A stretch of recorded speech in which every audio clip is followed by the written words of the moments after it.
Well, hey there, I'm Dr. Tom Ulrich, and usually I like to talk about leadership in engineering. But today I'm going to talk about one of my hobbies, which is making espresso. Hey, in this video, what I'm going to do is I'm going to talk about some of the accessories you're going to want if, like me, you went out and bought an espresso machine. What I've learned over the last year is there's some accessories you're really going to want to have. All right, so let's dive right in. So the first thing you're going to want to get is a beverage thermometer. Now, what this is it's a thermometer for beverages. Now, when we say beverage, what that pretty much guarantees is it will have some indication of the proper range for heating your latte, the milk for your latte. So normally you're going to aim for about 140 degrees.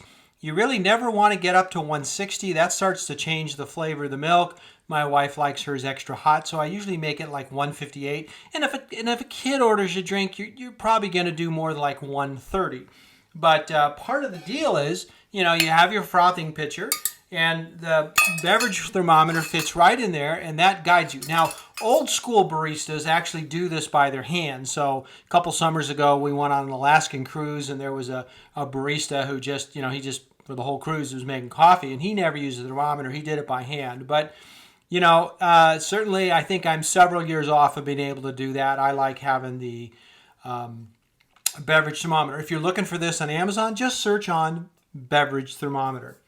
Okay, so the next one, this one might be a little bit of a surprise to you, but take a look at my setup here real quick. And what you'll notice is I have a ton of dark washcloths.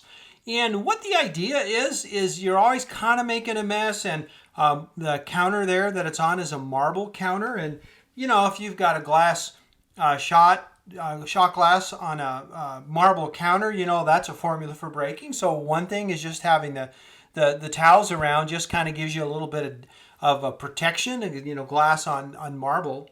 But the other thing is, these things are really handy. You put them down where you're loading up the coffee, and so when you spill a little bit, you can just take it and sort of wring it out, or kind of beat it out, whatever, kind of like flap it out over the sink and kind of get the coffee off it. I like having a dark cloth because, if you have a light cloth, you're going to get a lot of coffee on it. It starts to look like gross.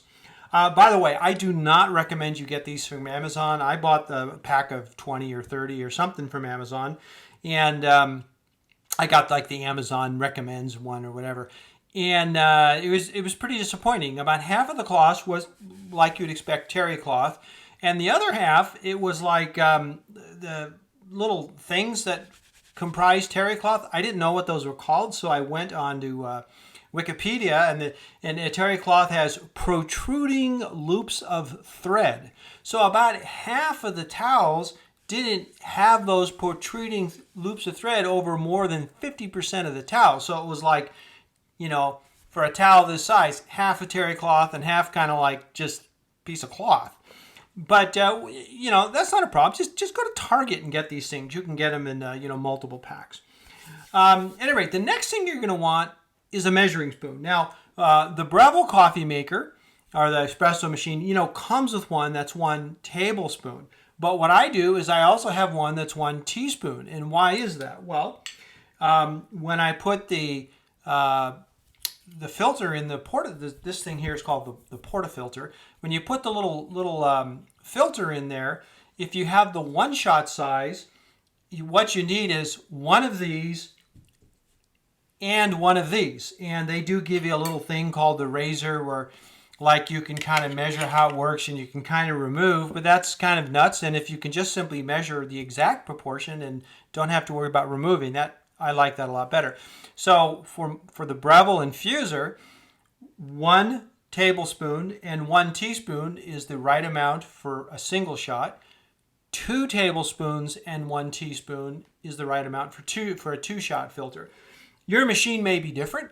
My point is, figure out what's the right answer and keep those right by your machine. On Amazon, you can just search for measuring spoons. All right, next thing is you're going to want some shot glasses. So the way these things work, you've seen it at Starbucks. When you make the coffee, 2 streams, 1 on each side, come out. and you capture them in shot glasses. Now there's two basic kinds. There's kind of your classic round shot glass. You can also get them that have markings, and these ones actually have coffee terminology. So it's kind of regular shot, what's called risotto, what's called lungo, things like that. But it's all kind of there. And the big ticket is, you push a shot and you get a certain amount of stuff with your Breville infuser. You can use that program button to adjust how much water you get for a single shot or for a double shot. And you want something like this to sort of like, okay, if I want a little bit less water, you kind of use one with the gradations on it to, tell you when to release the program button so you get just the right amount of coffee.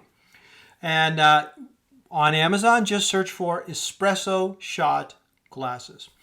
Next thing you're probably going to want is another frothing pitcher, or if yours didn't come with one, you'll want one. My Breville machine came with this one, and this is real nice. It's a 12-ounce thing. When I make a single cup of something for me, that's about the right amount.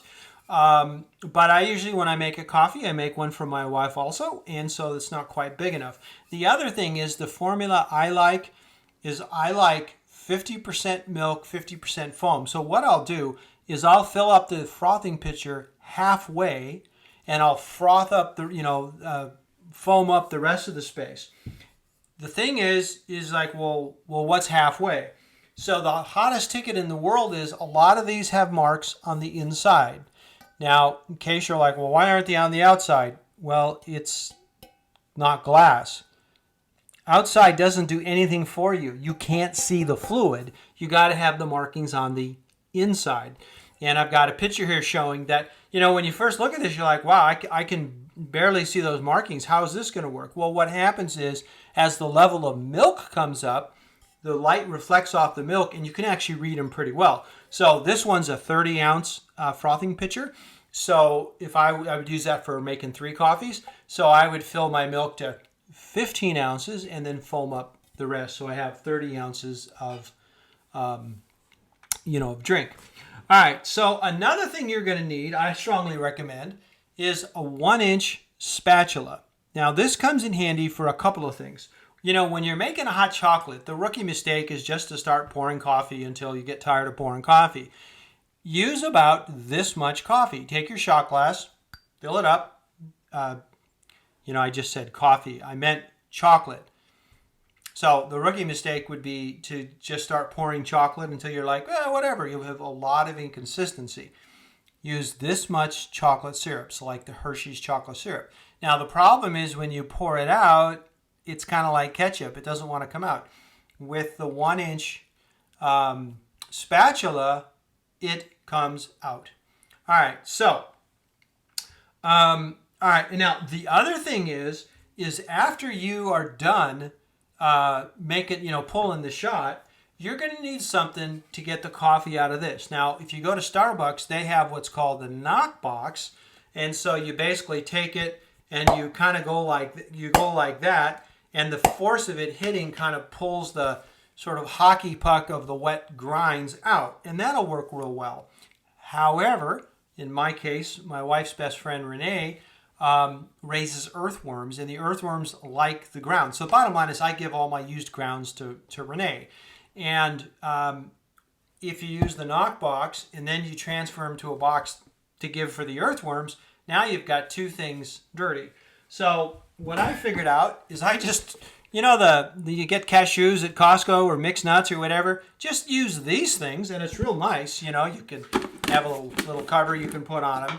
But the thing is, if you knock on this, it will break. So we use our 1-inch spatula to pull them out, give them a quick rinse, and you're all ready to go. So the 1-inch spatula, I think, is really an important thing to have. Probably get a heat-resistant one. And what you can do is just search on Amazon for 1-inch silicone spatula. By the way, for the knockbox, you can actually just search knockbox. And of course, cashews, get those at Costco. At any rate, another thing is I really like having a double-walled glass mug. So this is double-walled, so there's like vacuum in between. It's very, very nice. in terms of good insulative properties, keeps your drink nice and hot. The other thing is you're learning how to make beautiful drinks. I mean, by the time you master the machine, you'll be able to make foam that's just beautifully velvet. And you kind of want to see your creation. You know, you pull the shot, you'll see the dark brown shot and then the layer of crema, and you'll add your milk, and it'll just be a marvelous creation. And let's admire that. Let's, in addition to keeping the shot, the coffee warm, you know, it's just a piece of art you can look at. So I really like these. On Amazon, just search on glass espresso mugs. I like the Young Ever brand. It seems like a lot of them are the same. I've bought several of these. One of them had a little bit of a crack in it. And so, I contacted them and said, yeah. And they said, oh, no problem. And they just sent me another one. So I really like their customer service. I like the Long Ever brand, but I suspect they're all pretty much the same. I don't know if you get the same customer service, but, I'm kind of sold on the nice customer service. And the final thing is you're going to want a small cup nearby for cleaning. So you've probably figured out, if you're already using your Breville infuser, that after you froth the coffee, there's some crust, some milk crust that sort of ends up on the wand. And what I do is I kind of do this. Before I make the coffee, I fill this with hot water. And actually what I do is I fill this with hot water. And then I froth the milk, and right before I pull the shot, I pour the hot water into another cup. And then what I do is, if this is the wand here, I just kind of have the wand soaking in the hot water while I pull the shot. And then I just take it off and wipe it with one of my washcloths, and problem solved. The other thing is after you pull the shot and you scrape out the used grinds and give it a quick little rinse, you still want to run a double shot through this just to kind of clean the filter, and you're going to want something to catch the water. So you want some small little cup. I mean, that's not, you've certainly got one in your cabinet. You don't need to go out and buy that. But my point is keep it right next to your coffee machine. At any rate, those are the 9 things I think would make a nice accessories to your coffee. I hope you have a great time with your machine, and I hope you have as much success with it as I've had with my Breville infuser. Hey, at any rate, so I'm Dr. Tom Ulrich. Normally I'm the engineering leadership guy, not the espresso guy, but it's just kind of a hobby. But hey, if you got a minute and you're interested in leading engineers, please stop by my website, tomulrichconsulting.com, or just search on Dr. Tom Ulrich on YouTube, and you'll find I've got about 60 videos on the theory of leading engineers. At any rate, thanks for watching, and have a great time making coffee. Talk to you next time.